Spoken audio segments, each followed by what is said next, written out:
What if I told you that the loudest prison in the world is the one inside your head? You don't need bars, chains, or guards to be trapped. All it takes is a mind that won't shut off, a thought you can't escape, a voice that never stops whispering or screaming. And the worst part, you think it's you. We live in a world obsessed with freedom. Freedom of speech, freedom of movement, freedom of choice.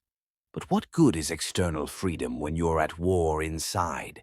When your mind replays every mistake, every regret, every fear on loop? You sit in silence, but your thoughts are screaming. You smile in public, but inside you're drowning. No one sees it, but your mind is a battlefield, and it's not just you. The ancient Stoics knew this well. Epictetus once said, "You may not control events, but you can control how you respond to them." But what if you can't? What if your response is automatic, compulsive, uncontrollable? What if your thoughts have become your captors? Modern psychology has a name for this: cognitive entrapment. It's when you get stuck in loops of intrusive thoughts, catastrophic thinking, obsessive worry. Your mind becomes a maze with no exit signs, and every turn leads back to the same fear.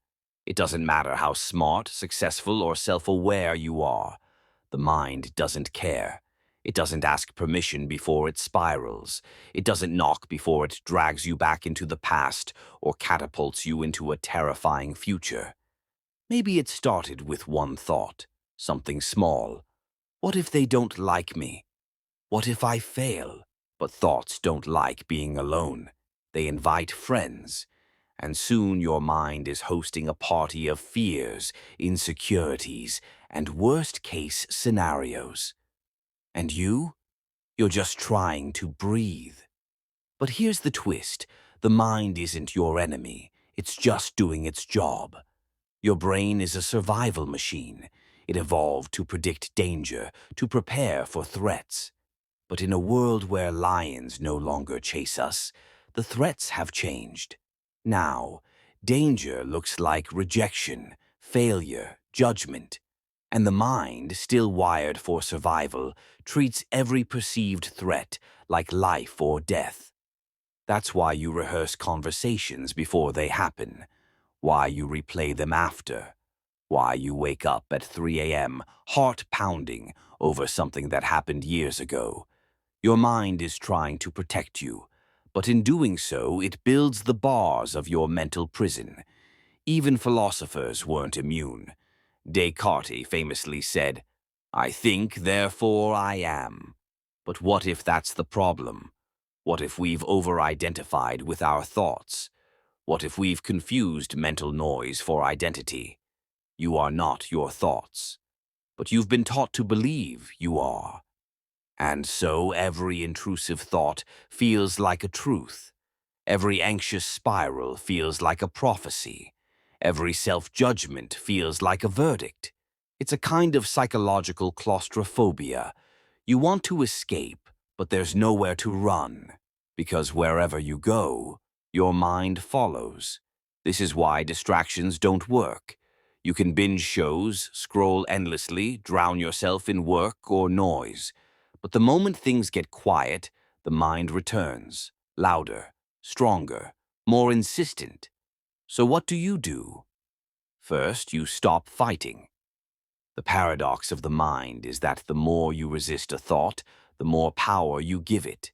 Try not to think of a pink elephant. You just did. That's how the mind works. Resistance feeds the loop. Acceptance isn't weakness, it's strategy. When you acknowledge a thought without judgment, you strip it of its teeth. You see it for what it is, just a thought. Meditation masters have known this for centuries, not because they wanted inner peace, but because they recognized the chaos of untrained minds. A thought observed is a thought disarmed. But let's be honest, it's not easy. Because some thoughts hurt, some memories haunt, some fears grip you by the throat. And telling yourself it's just a thought feels like a lie when your whole body is reacting like it's real. That's where mindfulness comes in. not as a trendy practice, but as a survival tool. Mindfulness teaches you to watch the storm without becoming the storm, to observe your mind like you would a passing train. You don't have to get on, you can just watch it go by. Over time, you realize something profound. You are the awareness behind the thoughts, the witness, the space in which the mind plays out its drama, and in that space, there is freedom. But freedom doesn't mean silence. The mind will still speak. It's what it does. But now you choose whether to listen. You choose which thoughts deserve your attention. And that is power. Real-world examples? Think of Viktor Frankl, a Holocaust survivor and psychiatrist. In the darkest of circumstances, he discovered that while everything can be taken from a person, one thing remains: the freedom to choose one's attitude. He found mental freedom inside an actual concentration camp. That's not inspiration porn, that's a challenge. If he could find space in that horror, maybe we can find it in ours. The truth is, the mind will never be completely quiet. You can't shut it off like a machine, but you can change your relationship with it. You can stop believing every thought as truth. You can start treating the mind like weather, sometimes sunny, sometimes stormy, but never permanent. Because the mind is not the master, it's a tool. But only if you remember who you are, not the thoughts, not the fears, not the looping narratives. You are the observer, and the observer is never trapped. So the next time your mind becomes a prison, remember this: you hold the key. And sometimes the first step to freedom is realizing the door was never locked. If this message resonated with you, if you've ever felt like a prisoner inside your own head, take a moment. Reflect. Share your story in the comments. You're not alone, and someone else might need to hear your truth. Don't forget to like, subscribe, and join this journey into the deep, mysterious, and beautiful corners of the human mind, because sometimes the darkest thoughts lead us to the most powerful light.